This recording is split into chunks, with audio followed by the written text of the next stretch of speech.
안녕하세요. 카자흐스탄인을 위한 종합한국어 6을 함께하고 있는 손지영입니다. 안녕하세요. 한내일입니다. 오늘도 무슨 주제로 공부를 할까요? 네, 오늘 11과에서는 평생교육이라는 주제로 공부를 하려고 합니다. 평생교육이라고 하면 교육에는 이른 시기나 늦은 시기가 없다는 말처럼 다양한 시기와 장소에서 이루어지는 교육을 말합니다. 네, 그러면 개인이 태어나서 죽을 때까지 평생 동안 공부를 하는 것, 즉 언제, 어디서나 어떤 방법으로든 계속적으로 공부를 하는 것인 거예요. 네, 맞습니다. 특히 한국에서는 요즘 수명이 연장됨으로써 100세 시대를 바라보고 있는데요. 요즘 평생교육은 선택이 아닌 필수가 되어가고 있습니다. 혹시 한넬리 선생님께서도 은퇴 후에 어떤 평생교육의 계획을 가지고 계신가요? 아직 이를지 모르지만 근데 저도 은퇴를 하면서 더 다양한 외국어를 배울 계획이 있어요. 네, 그러시군요. 사회의 변화로 인식이 변화하면서 평생교육에 대한 중요성은 더욱 크게 대두되고 있는데요. 그럼 오늘 10일과 평생교육에 대해서 공부를 시작해 보겠습니다. 네, 여러분, 우리 11과에서는 평생교육을 주제로 공부하고 있는데요. 자, 그럼 각각의 어휘를 살펴보겠습니다. 네, 평생교육 목적 관련 어휘인데요. 자, 평생교육이라고 하면 여러분 어떤 교육이었죠? 네, 태어나서 죽을 때까지 하는 교육. 네, 말씀 잘하셨습니다. 그럼 사람들은 어떤 목적을 가지고 이와 같은 교육을 받고 싶어 할까요? 자, 기본적으로 여러 가지 이유가 있겠지만 삶의 질의 향상이라는 부분이 있는데요. 삶의 내용, 내가 살고 싶은 어떤 삶의 여러 가지 모양을 높이 하기 위해서 삶의 질을 향상시키는 목적으로 평생교육을 할 수 있습니다. 또 자기 개발을 하기 위해서 평생교육을 하는 경우도 있는데요. 내가 이미 배운 것을 더욱더 전문적으로 알고 싶거나 또 내가 모르는 내용들을 공부하고 싶을 때 나의 재능을 개발하기 위해서 또 이런 평생교육을 하기도 하고요. 또 여가선용이라고 해서 남는 시간을 내가 일을 하고 남는 시간, 내가 쉬는 시간을 좀 활용하고 싶다라고 생각을 할 때 여가를 선용한다라고 해서 이와 같은 목적을 가지기도 합니다. 자, 그래서 여러분 이와 같은 목적들로 우리가 평생교육의 목적을 살펴볼 수도 있는데요. 최근에는 수명이 아주 길어졌습니다. 네, 수명이 길어지면서 내가 노후, 즉 나이가 들어서 은퇴를 한 후에 무엇을 하지? 그때 나의 여가를 선용하기 위해서 나의 삶의 질을 향상하기 위해서 내 자신의 재능을 더욱 개발하기 위해서 평생 교육을 하는 경우들이 있습니다. 자, 그럼 예문을 한번 살펴볼까요? 평생 교육은 삶의 질의 향상과 여가소년, 자기개발을 목적으로 하고 있습니다. 자, 이와 같은 목적들은 평생교육기관에서 우리가 교육을 할 수 있는데요. 자, 그럼 평생교육기관에 대해서는 좀 더 뒤에서 살펴보겠습니다. 자, 평생학습에는 여러 가지 종류가 있는데요. 인문교양교육, 직업능력교육, 문화예술교육, 학력보완교육, 시민참여교육과 같은 교육들이 있는데요. 이런 교육은 크게 교양교육과 또 여러분 학업 능력을 보완하는 그런 교육으로 나눌 수 있습니다. 자, 그럼 우리 뒤에서 정리를 해서 다시 한번 살펴보겠습니다. 자, 교양교육은 인문교양교육과 또 문화예술교육이 있는데요. 여러분 교양교육이라고 하면 어떤 것이 떠오르시나요? 네, 사회의 일반적인 어떤 내용이나 특히 어떤 시대의 사상과 같은 것을 배우는 것을 인문교양교육이라고 합니다. 또 문화예술이라고 하면 연극이나 영화 또는 그림, 무용, 다양한 공연과 같은 것들을 배우게 되는 것이고요. 최근에는 시민참여 교육도 활발하게 이뤄지고 있는데요. 시민이 직접 정치에 참여하거나 또는 사회 제도의 여러 분야에 참여하기 위한 그런 교육도 하고 있습니다. 또 이와 같이 또 전문 교육을 하는 경우도 있는데요. 전문 교육이라고 하면은 본인의 직업의 능력을 향상시키기 위한 직업 능력 교육이 있습니다. 이와 같은 경우에는 내가 이미 직업을 가진 경우에 능력을 향상시킬 수도 있고 직업을 갖기 전에 어떤 그 직업의 능력을 향상시키기 위해서 또 그 직업에 맞는 능력을 갖기 위해서 직업 교육을 하는 경우도 있습니다. 또 학력 보완 교육이 있는데요. 최근에는 학력 보완을 위해서 다양한 교육기관에서 교육이 이뤄지는데 내가 중학교나 고등학교를 마치지 못했거나 또는 뭐 대학교, 대학원도 마찬가지입니다. 내가 졸업한 학력보다 더욱 높은 학력을 갖고 싶을 때 나의 학력을 보완하기 위해서, 보충하기 위해서 하는 교육을 학력 보완 교육이라고 합니다. 자, 그럼 학력 보완 교육을 위한 여러 가지 교육 기관들이 있는데요. 자, 그런 기관들에서 어떤 방법으로 학력 보완을 할 수 있는지 여러분 한번 살펴보겠습니다. 자, 여기서는 학점은행제라는 것을 볼 수 있는데요. 학점은행제라고 하면은 학력 보완을 위해서 특히 대학교에 가는 경우에는 학점이라는 것이 필요합니다. 자, 학점을 은행과 같은 곳에, 여러분 은행에는 우리 무엇을 하죠? 돈을 맡기죠. 네, 그런데 교육기관에서 학점을 은행과 같이 관리합니다. 그래서 내가 몇 학점을 들었다 하면 나의 그 학점에 맞는 학력을 받게 되는 것이지요. 네, 또 이와 같은 강의를 할 수 있는 기관들은 물론 오프라인 기관도 있지만 원격 강의라고 해서 최근에는 온라인, 즉 인터넷이나 네트워크를 통한 강의들이 활발하게 이루어지고 있습니다. 자, 그럼 이런 학점은행제와 같은 형식을 사용하는 기관, 또 원격 강의를 하는 기관에는 어떤 기관이 있는지 한번 살펴보겠습니다. 네. 아까 처음에 학점 보완을 위해서 하는 학점은행제를 사용하는 기관들이 있다라고 했는데요. 자, 이러한 기관들에는 여러분 사이버대학교, 디지털대학교와 같은 아까 대학교들이 있습니다. 또 뿐만 아니라 방송통신대학교도 있는데요. 네, 사이버대학교, 디지털대학교, 방송통신대학교는 비슷한 형태로 운영이 되고 있습니다. 각각은 아까 우리 말했던 원격 강의로 운영이 되는 경우들이 많이 있는데요. 사이버대학교와 디지털대학교 같은 경우는 원격 강의로 운영이 되는 경우도 있고 또 일부는 오프라인 강의로 운영이 됩니다. 방송통신대학교는 물론 네트워크로 운영이 되는데 어떤 특정한 방송을 가지고 있고 방송 채널에서 교육하고 있는 내용을 송출하게 되어서 많은 사람들이 방송을 통해서 교육을 받게 되는 그런 학교를 말합니다. 이와 같은 학교들에서는 학점은행제를 운영해서 학위를 받을 수 있는 경우들이 있는데요. 일반적으로 오프라인, 즉 저희가 뭐 대학교를 다니는 것보다는 좀 더 빠른 시간에 학위를 받을 수 있을 경우도 있고 또 아무래도 온라인 교육을 하다 보니까 오프라인으로 받는 대학교보다는 조금 저렴한 가격으로, 싼 가격으로 교육을 받을 수 있는 그런 장점이 있습니다. 네, 이와 같은 곳뿐만 아니라 최근에는 평생교육원이라는 곳에서도 학점은행제를 실시를 하고 있습니다. 그래서 한국에서는 아주 다양한 기관에서 학점은행제를 실시하고 있다는 것을 살펴볼 수 있고요. 이와 같은 기관을 통해 한국 사람들이 평생교육을 받고 있습니다. 또 저희 아까 그럼 교양교육도 받는 그런 기관들도 있겠죠.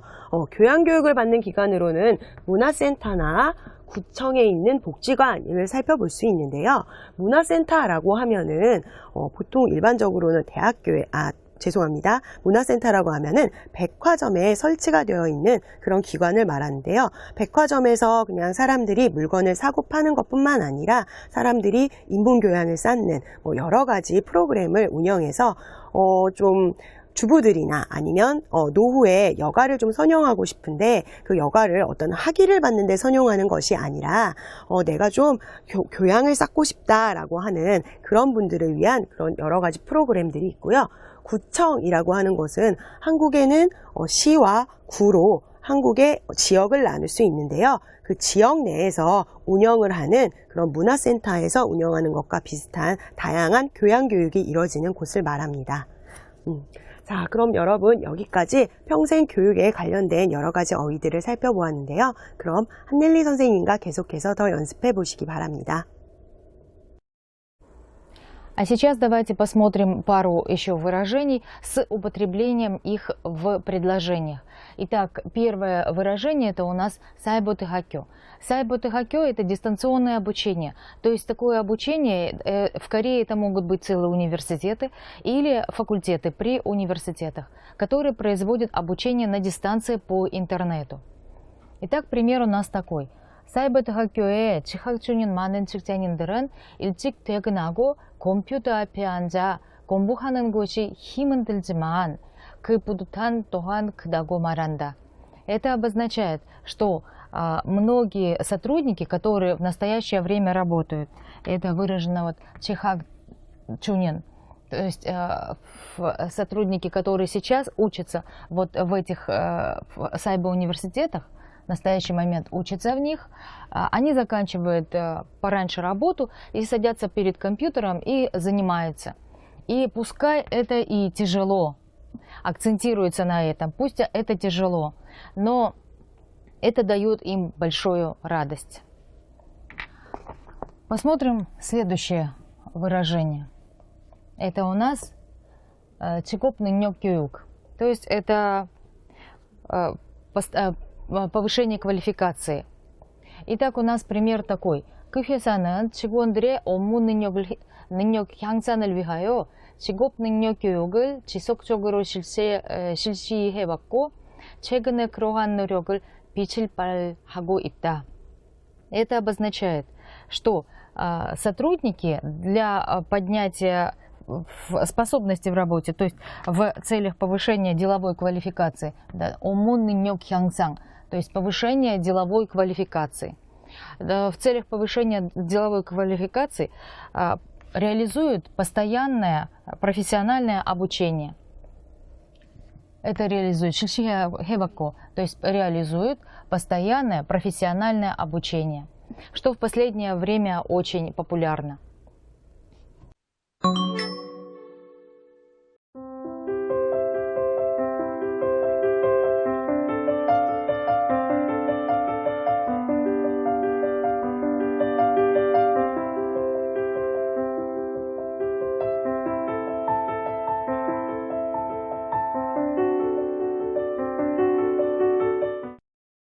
Мы приступаем с вами к изучению грамматики. Сегодня первая грамматическая форма, которую мы будем проходить, это ын, нын, дапщиго, которая имеет два смысла. Первый смысл – это когда говорящий говорит с пренебрежением, с насмешкой о каком-то третьем лице, о его действиях. И второе – это когда говорящий говорит скромно о своих поступках, хочет выразить скромность. Итак, первое получается, если объект речи, субъект речи, то есть третье лицо, то тогда это насмешка. Если субъект речи – это первое лицо, тогда это выражение скромности о своих поступках. послушайте сначала объяснение 선생님. 여러분, 평소에 열심히 공부하지 않던 동생이 시험때가 되었습니다. 그래서 제가 텔레비전을 보고 있는데 시끄러워! 텔레비전 꺼! 또 부모님한테도 부모님 좀 조용히 해주세요. 이렇게 이야기한다면 여러분은 그 태도를 보고 어떻게 생각하시겠어요? 평소에 공부 안 하면서 도대체 왜 그러지? 아니 도대체 왜 그러는 거야? 좀 기분이 나쁠 수도 있고 그런 태도가 못마땅할 수도 있을 것 같은데요. 자, 오늘은 그럴 때 사용하는 문법에 대해서 공부를 해보겠습니다. 자, 그러면 답시고 라는 표현에 대해서 오늘은 배우게 되는데요. 아까 제가 설명한 것처럼 여러분이 어떤 이유나 근거의 상태에 대해서 못마땅할 때 사용하는 표현입니다. 자, 그럼 예문을 한번 살펴볼까요? 나는 어머니를 도움답시고 한 것인데 오히려 문제만 일으키게 했다. 네, 여기서는 여러분 주어가 뭐였죠? 네, 여기 나, 네, 나는 이라는 표현이 있네요. 아까 제가 이야기를 했을 때는 동생의 태도에 대한 이야기를 했는데요. 지금은 주어가 나, 동생이 아니죠.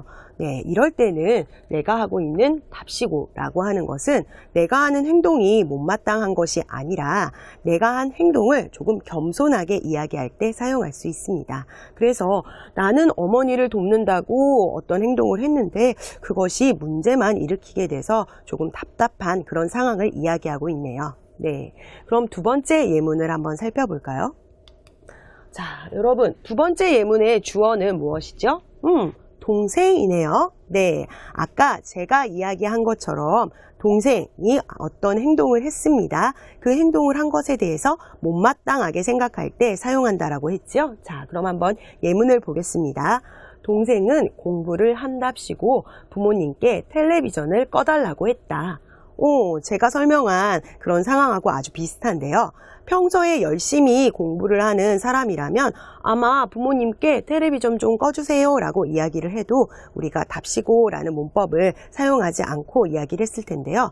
답시고 라고 하는 문법은 도대체 왜 저러는 거야? 그 사람이 하는 상태, 행동이 마땅치 않아요. 마음에 들지 않아요. 이럴 때 사용을 한다라고 했죠. 평소에 열심히 공부하지 않던 동생이 공부한답시고 이런 행동을 하니까 나는 기분이 좋지 않습니다. 마음에 들지 않습니다. 그래서 이럴 때 답시고 라는 표현을 사용했네요. 자, 그러면 예문을 또 살펴볼까요? 자, 여러분은 책에 있는 예문을 한번 봐주세요. 책의 그림을 한번 보면서 예문을 같이 보면 좋겠습니다. 책의 그림을 보니까 두 사람이 대화를 하고 있는데요. 텔레비전을 보면서 이야기를 하고 있죠. 자, 첫 번째 사람이 이렇게 이야기를 합니다. 저 사람은 예전에는 정말 유명한 배우였는데 많이 변했네요. 어떤 배우가 변한 모습을 이야기하는 모양입니다. 자, 그러니까 두 번째 사람이 이렇게 이야기를 하네요. 그러게 말이에요. 배우만 계속했으면 좋았을 텐데 정치를 한답시고 재산도 다 써버렸대요. 자, 그러면 두 번째 사람은 그 배우가 정치를 한 행동에 대해서 어떻게 생각하나요? 좋게 생각하고 있나요? 자, 우리 답시고 라는 표현은 못마땅하게 생각할 때, 마음에 들지 않을 때 라고 이야기를 했죠. 좋게 생각하지 않기 때문에 정치를 한답시고 라는 그런 표현을 사용했습니다. 자, 그래서 여러분 여기까지 살펴본 답시고는 내가 나의 상태를 이야기할 때는 내가 한 일, 내가 한 어떤 이유의 근거 같은 것을 조금 겸손하게 이야기할 때 사용할 수 있고요. 내가 다른 사람에 대해서 어떤 행동이나 상태를 이야기할 때는 못마땅한 것, 즉 그 사람의 행동을 조금 낮추어 이야기하거나 마음에 들지 않거나 좀 비웃어서 비아냥거리면서 이야기할 때 사용하는 표현입니다. 주어에 따라서 그 의미가 바뀔 수 있기 때문에 여러분이 주어를 잘 살펴보고 그 의미를 꼭 파악하시면 좋겠습니다. 자, 그럼 우리 한넬리 선생님과 계속 연습해 보시기 바랍니다.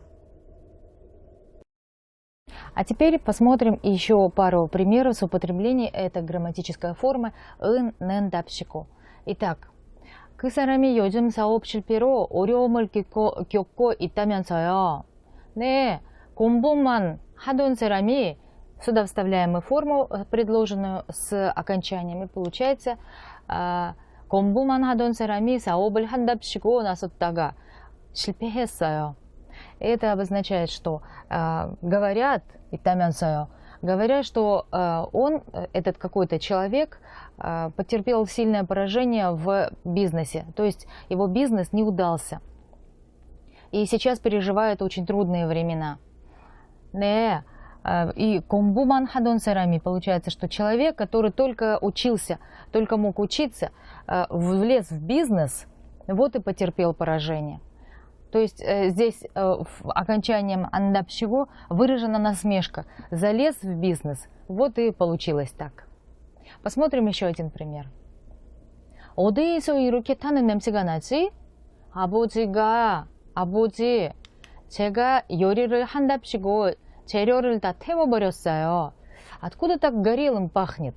Папа, я хотела приготовить блюдо и все испортила. Получается, все продукты сгорели.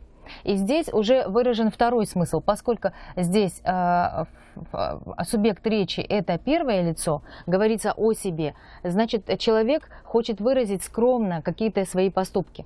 То есть в данном случае выражает скромно, говорит скромно: «Я хотела просто приготовить еды». И мы приступаем с вами к следующей грамматической форме. У нас ыльчионджон, которая указывает на то, что говорящий подчеркивает какой-то факт с употреблением противоположным по смыслу фактом.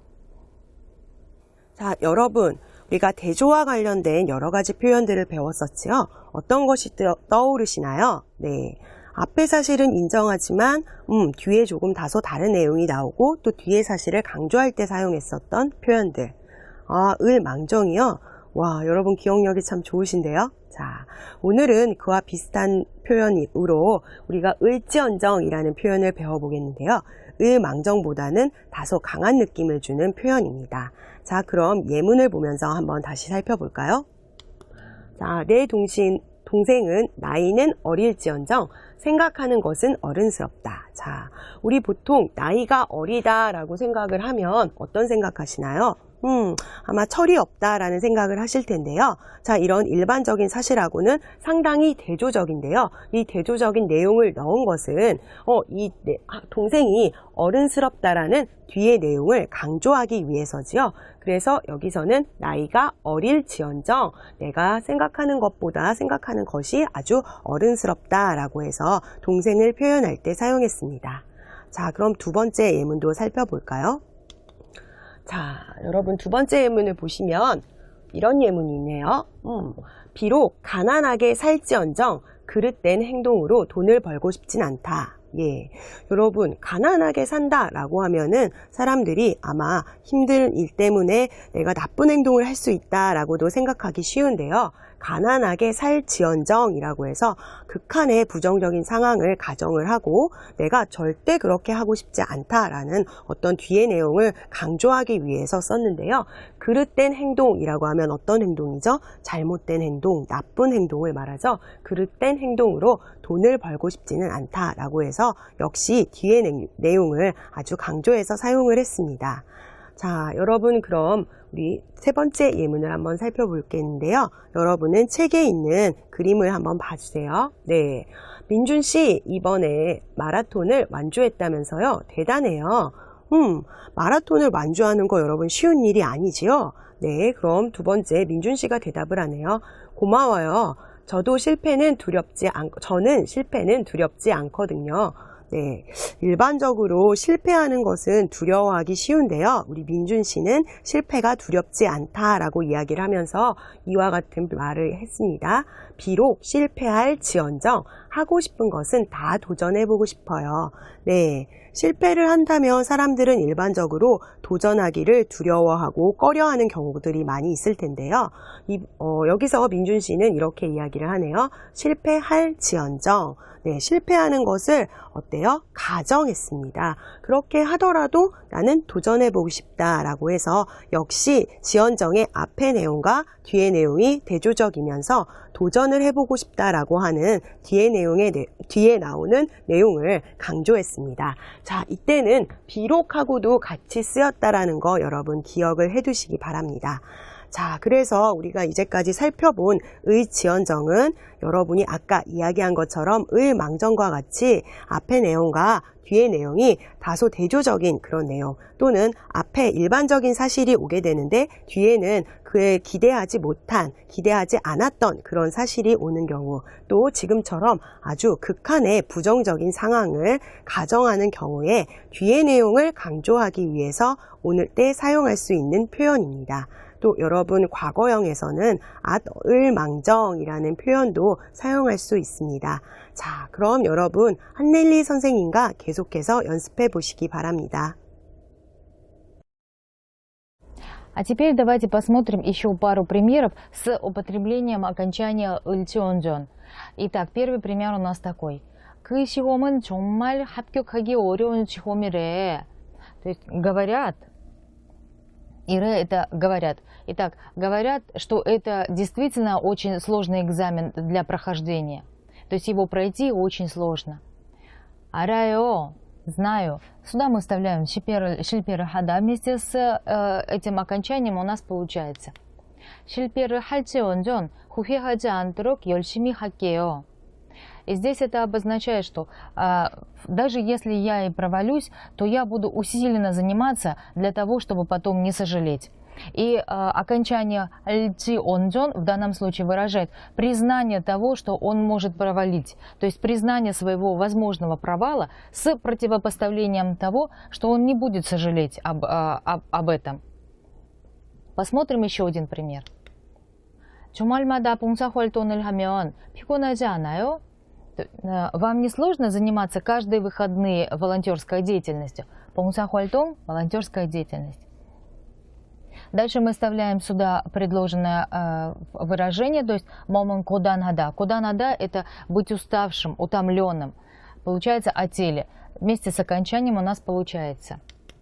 몸이 고단한 할지언존 마음은 편하고 따뜻해져서 나중에 피곤할 줄도 모르겠어요. То есть получается, что он признает, что да, пускай я уставший, то есть мое тело уставшее, но на душе спокойно и тепло. Поэтому я потом даже усталости не чувствую.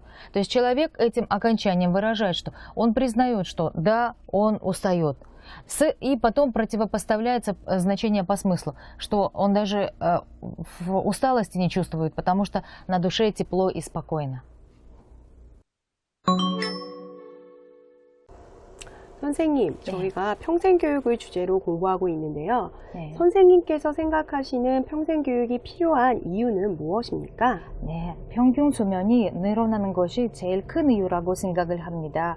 또 사회 변화가 빠르게 이루어지는 것도 이유라고 생각을 할 수 있습니다. 네, 저는 여가 생활이 늘어난 것이 큰 이유가 아닐까 싶습니다.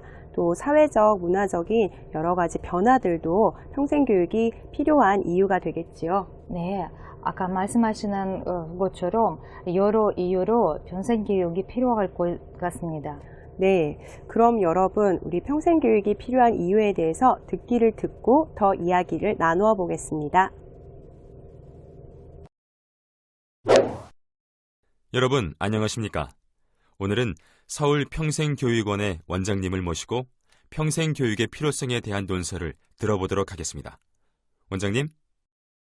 네, 오늘날 사회가 급속히 변화함에 따라 인간의 교육적 욕구 충족, 자기개발, 삶의 질 향상이라는 측면에서 새로운 교육제도를 절실히 필요로 하고 있습니다.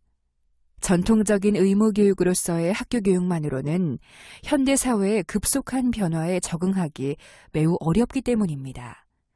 또한 현재 정규 학교교육의 시간적, 공간적 한계성과 문제를 극복하기 위한 대안으로서 평생교육이 필요한 시점이라고 할 수 있습니다. 학교교육은 정규교육의 형식 아래에서 운용되고 있기 때문에 다소 타율적이고 획일적인 교육 방식으로 진행이 되는 반면에 평생교육은 선택에 의한 교육으로 보다 자율적이고 실제적으로 진행되어 학습자들의 성취도가 높을 것입니다. 그뿐만 아니라 평생교육을 통해 사회 각종 기관 및 산업체의 인적, 물적 교육 자원을 평생교육 차원에서 적극 활용함으로써 교육력을 극대화할 수 있으며 진정한 수요자 중심 교육체제의 구축과 사회 구성원의 교육권과 학습권을 보장할 수 있을 것입니다.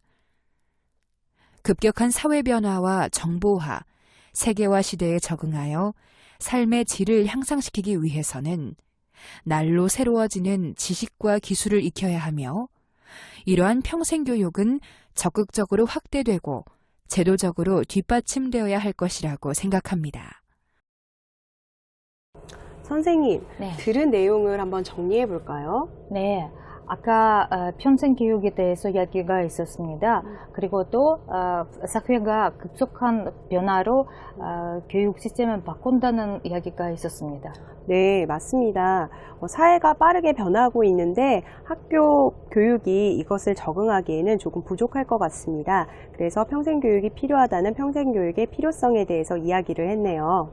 네, 학교 교육과 평생 교육을 비교를 하면서 평생 교육의 학교 교육보다 제일 큰 차이점은 학습자의 학업 성취가 높아진다는 점이에요. 네, 한넬리 선생님께서 말씀하신 학습자의 학업 성취가 높아지는 이유를 생각해 보면 학교 교육은 자율적인 교육이 아닌 반면에 평생교육은 스스로 원해서 하는 교육이기 때문이 아닐까 싶습니다. 네, 그렇기 때문에 또 평생교육은 학교 교육이 가지고 있는 어떤 공간적인 문제나 시간적인 문제를 해결할 수도 있겠는데요. 네, 자, 그럼 지금 들은 내용을 주요 어휘로 살펴봅시다. 급속한 사회 변화, 자기 개발, 삶의 질 향상, 자율적 교육, 학업 성취도 향상, 학교 교육 문제 해결. 지금은 빈칸을 채워서 이야기를 해보십시오. 네, 여러분 빈칸을 채워 이야기해 보셨나요? 그럼 한번 정리해 볼까요? 평생교육은 급속한 사회 변화에 따라 자기개발과 삶의 질 향상이라는 점에서 필요합니다. 뿐만 아니라 자율적인 교육으로 학업 성취도도 높아 학교 교육의 문제점을 극복할 수 있다라고 이야기했습니다. 네, 평생교육이 학교 교육의 문제점도 극복할 수 있다라고 이야기했는데요. 그럼 선생님, 학교 교육과 평생교육에는 어떤 차이점이 있나요? 네, 일단 학습 동기, 교육 대상, 입학 방법, 학습 평가, 교육 방법으로 나누어져 있습니다. 그 중에서 학습 동기를 살펴봅시다. 학교 교육은 학습 동기로 타율적이고 의무적이에요.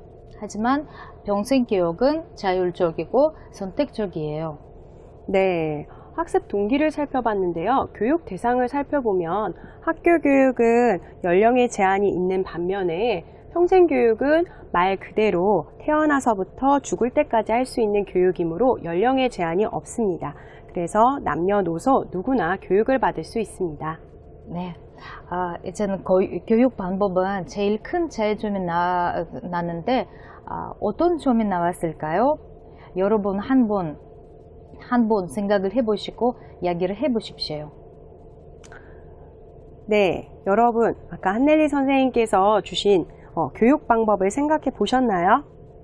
네, 그럼 우리 학교 교육과 평생 교육엔 어떤 차이가 있는지 다시 한번 정리해 봅시다. 학교 교육은 타율적인 반면에 평생 교육은 자율적이고, 학교 교육은 연령의 제한이 없는 반면에 평생 교육은 연령의 제한이 있습니다. 또 마지막으로 가장 중요한 교육의 방법의 차이를 살펴보면 학교 교육에서는 주로 지식의 전달자인 반면에 평생교육은 안내자이자 조력자 또는 상담자입니다. 여러분이 생각하는 학교 교육과 평생교육의 차이점은 또 무엇입니까? 또 여러분은 평생교육이 왜 필요하다고 생각하시나요? 한번 꼭 이야기해 보세요.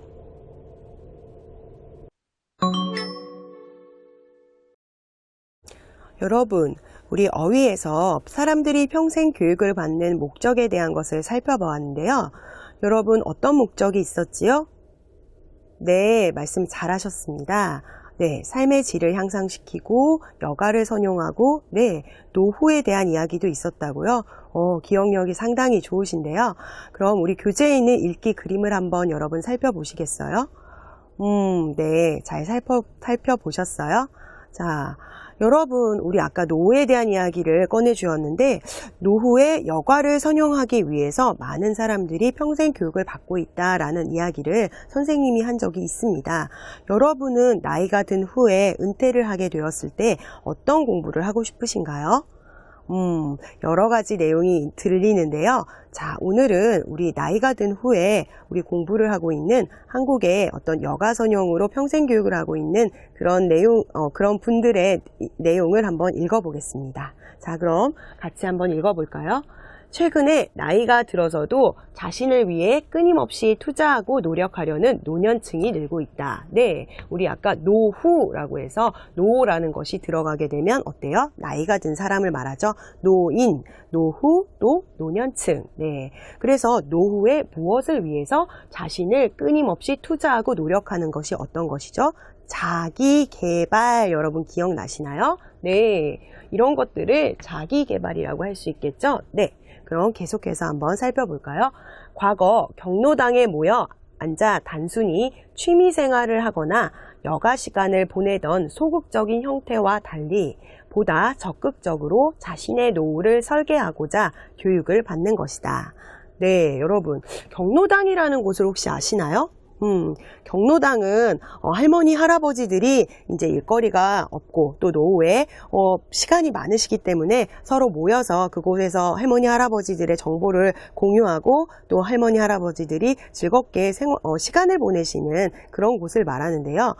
과거에는 어땠어요? 이런 곳에서 취미 생활을 하거나 여가 시간을 보냈습니다. 그런데 최근에는 아주 적극적으로 자신의 노후를 설계한다라고 하는 것은 스스로 만드는 것을 말하죠. 스스로 어떤 계획을 하고 나는 이렇게 살아갈 거야 라고 하는 것을 노후를 설계하다라는 표현을 사용할 수 있습니다. 자, 이런 목적으로 최근에는 교육을 받고 있습니다. 자, 그럼 계속해서 살펴보겠습니다. 네.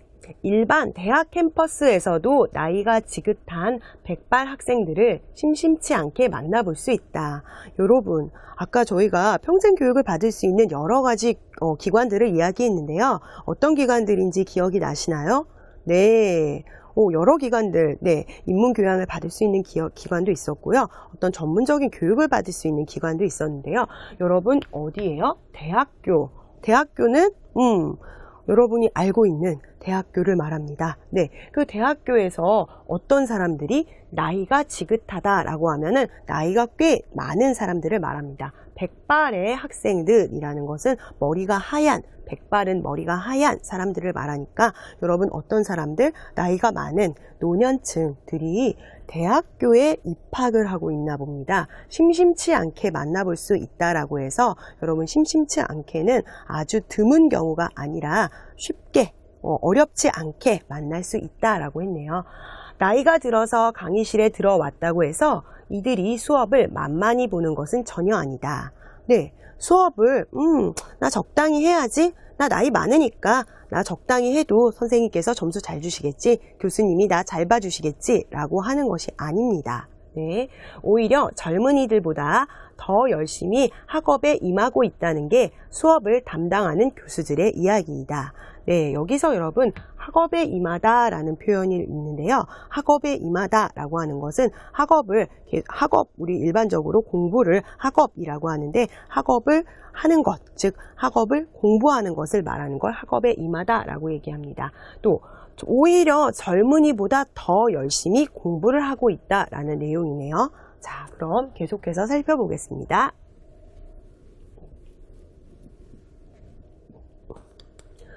만학도들은 아들뻘, 손자뻘 되는 동급생들과 함께 학업에 있어서 경험과 예지력을 발휘하고 진지하게 수업에 임하는 겸손한 모습이 교수들을 감동시킨다고 한다. 네, 여러분 여기서 만학도라고 하는 것은 나이가 많은데 공부를 하는 사람들을 말하고요. 아들뻘, 손자뻘이라고 하는 것은 아들 정도, 손자 정도. 자, 여러분 나이가 드신 분에게 20대 대학생들은 어때요? 아들이라기보다는 오히려 손자 정도가 될 수도 있겠죠. 그런 학생들과 그런 동급생, 같은 학생들을 말하겠죠. 같이 공부를 하는데 그냥 공부를 하는 이분들도 같이 공부를 하고 있는데 이분들이 가지고 있는 장점은 어때요? 이미 여러 가지 사회에 경험을 했기 때문에 경험과 또 예지력, 미리 앞으로 이러이러한 일이 있겠다라는 것을 한번 추측해 볼 수 있는 그런 예지력을 발휘해서 아주 진지하게 수업에 임하다. 아까도 나왔습니다. 수업에 임하는 겸손한 모습이 교수들을 감동시킨다라고 하네요. 자, 그래서 여러분 우리가 읽기에서 다양한 내용들을 지금 살펴보고 있는데요. 자, 계속해서 보면 대학교 이야기가 나옵니다. 자, 그래서 대학교뿐만 아니라 지금 여러 지방단체의 복지관, 지역센터, 문화아카데미 등의 기관에서 노인들이 동화구연과 신앙송, 악기 연주, 춤, 서예, 외국어, 컴퓨터 등이 다양한 프로그램에 참여해 자신의 지적 욕구와 자기개발 욕구를 현실화하고 있다라고 살펴보았는데요. 자, 여러분 이와 같은 교육은 앞서 살펴본 교육하고 뭐가 차이가 있죠? 네, 앞의 내용은 전문적인 교육, 특히 그 전문 교육에서도 대학 기관의 교육에서 노년층이 임하는 자세에 대한 설명을 했고요. 지금은 어디예요? 평생 교육을 받을 수 있는 다양한 곳이 나왔죠. 복지관, 센터, 아카데미 등 이런 곳에서 무엇을 해요? 악기 연주, 춤, 서예, 외국어, 컴퓨터와 같은 것들 어떤 거예요? 본인의 교양을 위해서 공부를 하는 것이죠. 네, 이것을 위해서 무엇을 하고 있죠? 자신의 지적, 내가 더 알고 싶어요. 지식을 더 쌓고 싶어요. 그 더 쌓고 싶은 욕심과 또 우리 자기 개발을 현실화시키고 있습니다. 네, 그래서 마지막 내용을 한번 살펴보면 한 할아버지의 이야기가 나오는데요. 네, 한 대학의 평생교육원에서 컴퓨터와 악기를 배우는 김모 할아버지는 무기력하게 앉아있다 질병과 싸우며 보내는 노년보다는 배우면서 인생을 아름답게 마무리하고자 다니고 있다라고 이야기했는데요. 여러분, 노년이 돼서 여가를 선용하지 않고 그냥 가만히 있거나 또 내가 특별한 일 없이 시간을 보내게 되면 오히려 더 힘든 시간을 보낼 수도 있고 또 병에 걸리게 되는 경우들도 있게 되는데요. 이렇게 그냥 병에 걸려서 힘없이 무기력하게 있거나 그냥 시간을 보내는 것보다는 아주 인생을 아름답게 또 이제 죽음을 앞두고 또 인생을 아름답게 마무리하고자 라는 이야기를 했네요. 네. 그리고 마지막에서는 앞으로 강의를 성실하게 들을 것이라고 향학열을 불태웠다라는 내용으로 정리해 보았습니다. 자, 그래서 읽기에서는 지금 노년층들이 전문적인 지식을 받을 때 태도 임하는 태도, 또 그리고 우리 다양한 평생교육기관에서 교양교육을 어떤 교육을 받고 있는지, 또 그와 관련돼서 한 할아버지의 각오까지 여러분 이야기를 나누어서 들어보았는데요. 자, 여러분도 읽기를 읽고 어떤 느낌을 받으셨나요? 네, 여러분은 노후에 어떤 공부를 해야 할지, 어떤 평생 교육을 받아야 할지 한번 계획을 세워보면서 오늘 읽기를 여기까지 하겠습니다.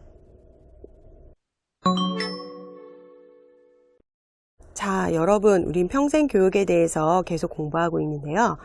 평생교육에 대해서 공부하면서 학교교육과 평생교육에 대한 비교를 말하기 위해서 해보았습니다. 여러분 잘 기억하고 계신가요? 벌써 잊어버리셨다고요? 네.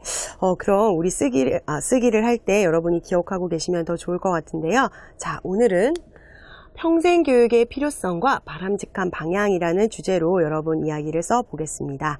자, 그럼 평생교육의 필요성에는 어떤 것이 있는지 먼저 한번 살펴보면 좋겠는데요. 첫 번째, 시대사회적인 요청, 그리고 두 번째, 학교교육의 한계에 의한 요청으로 나누어 볼 수 있습니다. 그럼 우리 시대사회적인 요청에는 어떤 것이 있는지 먼저 살펴보겠는데요. 시대가 아주 빠르게 변화하고 있죠. 그런 변화에 따라서 우리가 시대사회적인 요청이 있고요. 또 우리 아까 노후라는 단어, 또 우리 읽기에서도 노년층의 어떤 여가 선용에 대한 다양한 예를 이야기했는데요. 평균 수면 연장이라는 이야기, 또 어때요? 요즘은 원격 강의, 네트워크 강의라고 해서 우리 과학 지식이 발달했고 정보통신이 발달해서 이와 같은 발달에 의해서 또 평생 교육이 또 필요하고요. 또 이루어질 수 있게 되겠지요. 또 아까 얘기했던 것처럼 여가 선용을 하고 있고요. 여러 가지 변화가 있습니다.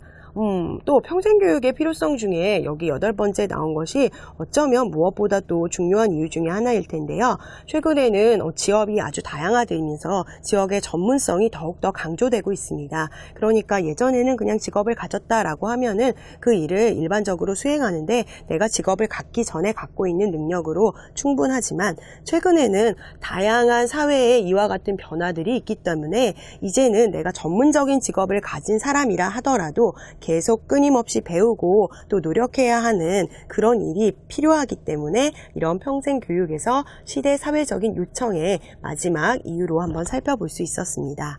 자, 그럼 선생님이 수업을 시작하기 전에 학교 교육과 평생 교육을 비교해서 생각해 보세요. 기억나시나요? 말하기 할 때 우리 이야기를 해보았는데요 라는 이야기를 했는데요. 자, 그럼 두 번째는 학교 교육의 한계에 의한 요청이 평생 교육이 왜 필요한지 필요성을 다시 한번 정리할 수 있는 이유입니다. 자, 어때요? 여러분, 특히 한국은 학력 중심이다라는 표현을 많이 쓰는데요. 정말 학력, 내가 이제 대학교를 졸업해서 대학원을 가고 석사, 박사까지 가면서 이런 학력에 대한 어떤 요구를 더 끊임없이 사회에서 합니다. 그러니까 학력이 중심이 되기 때문에 평생 교육을 사람들이 받게 되는데 이런 것들은 학교 교육에서는 좀 어느 정도 한계가 있죠. 네, 한계가 있다. 이런 부분을 살펴볼 수 있고요. 또 학교에서는 그냥 지식 중심, 또 어때요? 교육이 획일성 다 똑같이 이루어집니다. 나의 어떤 전문성이나 나의 전문적인 어떤 부분, 내가 모르는 부분을 이렇게 시원하게 긁어주는 것이 아니라 다 똑같은 책으로 똑같은 학습 방법과 과정으로 공부를 하게 되기 때문에 이런 한계는 평생교육에서는 또 이렇게 보완을 해줄 수 있게 되겠고요. 특히 학교 교육에서는 학습자 중심이 아니라 교수자 중심이라는 것이 평생 교육의 서는 고칠 수 있는 부분이기 때문에 학교 교육의 한계에 의해서 이와 같은 점들이 학교 교육의 한계니까 평생교육에서 필요성으로 살펴볼 수 있었습니다. 자, 그럼 우리 제목 평생교육의 필요성 왜 필요할까요? 또 우리 무엇을 살펴본다고 했죠? 방향을 살펴본다고 했죠? 네. 자, 여러분 바람직한 방향으로는 언제 어디서 누구나 필요한 학습을 적은 비용으로 받을 수 있는 평생교육의 인프라 구축이 필요하다라고 했습니다. 네, 아까 앞서도 뭐 사이버 대학교나 아니면 디지털 대학교, 방송통신대학교 뭐 등등등 평생교육 기관들을 이야기하면서 일반적인 오프라인 학교보다는 적은 비용으로 배울 수 있다라고 이야기를 했는데요. 또 이런 적은 비용으로 할 수 있는 기관들이 계속적으로 지속이 돼야 평생교육이 바람직한 방향으로 계속 발전해 나갈 수 있을 것입니다. 그리고 두 번째를 살펴보면 평생학습 문화를 형성하고 확산시켜야 된다라고 했는데요. 뭐 앞서 노년층의 이야기도 했지만 많은 노년층들이 참여하고 있는 것은 사실이지만 아직 다수의 대부분의 노년층이라고 일반화를 하기에는 조금 어려운 부분이 있습니다. 그렇기 때문에 이제는 뭐 수명도 늘어났고 또 여가 선용의 그런 여러 가지 기회들이 있고 다양한 평생학습 기관도 있기 때문에 이것을 하나의 문화로 확산시킨다면 평생 교육을 발전시킬 수도 있겠죠. 자, 그래서 여러분 이와 같이 어떤 필요성과 발전 방향 같은 것을 이야기할 때는 여러분이 부분을 나누어서 그 안에 또 각각의 이유를 살펴보고 발전 방향을 제시하면 좋은 글을 쓸 수 있습니다. 자, 그럼 제가 제시한 개요를 중심으로 여러분도 한번 평생교육의 필요성과 발전 방향에 대해서 써보시기 바랍니다. 선생님, 네. 한국에서는 놀랍거나 무섭거나 어떤 두려워진 느낌이 들 때 간이 콩알만해지다라는 표현을 사용하는데요. 네. 혹시 카자흐스탄에서도 이와 같은 표현을 사용하나요? 네, 카자흐스탄에서는 ушла в пятки 라는 표현이 있는데 이게 마음이 발뒤꿈치로 내려갔다는 의미예요. 네, 아주 재미있는 표현이네요.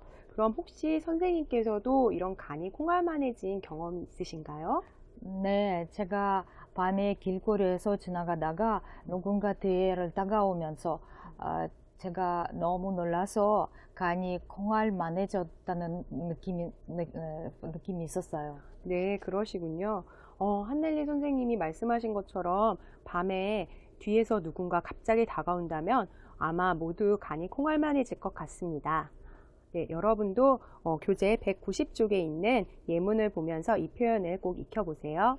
네, 오늘 평생 교육에 대해서 공부를 했을 때 참 교육은 때가 없구나라는 생각이 들었어요.